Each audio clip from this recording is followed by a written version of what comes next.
सोमवार दिन घोड़ाबजार सरस्वती शिशु विद्या मंदिर प्रांगण में कन्या शिविर अनुष्ठित हो जाइछि। षष्ठ श्रेणी नवम श्रेणी छात्री मानकर एही शिविर को पुरी गोपबंधु आयुर्वेदिक महाविद्यालय प्रसूति और स्त्री रोग विभाग मुख्य प्रोफेसर डॉक्टर अरुणा महांती प्रदीप प्रज्वलन पूर्वक उद्घाटन करथिले। डॉक्टर महांती बालिका मानकर व्यक्तिगत स्वास्थ्य रक्षा और सचेतन संबंध में गुरुत्वपूर्ण परामर्श देथिले।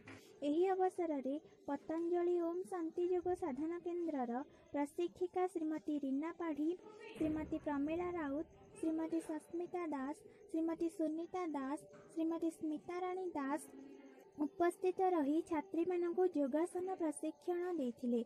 एथिसह वर्ज्य वस्तुर उपादेय द्रव्य प्रस्तुति पुची सहित विविध सांस्कृतिक कार्यक्रम आयोजित होइथिला। शिविर उद्यापन अवसर में कमला देवी मातृमंगल केन्द्र प्रसूति और स्त्री रोग विभाग डॉक्टर कुलमणि परिड़ा उपस्थित रही छात्री मानक उपयुक्त स्वास्थ्य रक्षा निमंते परामर्श देथिले। मुख्य अतिथि द्वारा कृति छात्री मानक पुरस्कृत करा जायथिला। विद्यालयर परिचालना समितिर सभापति डॉक्टर सुनील चक्रवर्ती और विद्यालयर प्रधानाचार्य श्रीयुक्त अरविंद दासंक तत्वावधान एवं गुरुजी गुरुमांक सहयोग कार्यक्रम संपादित होइथिला।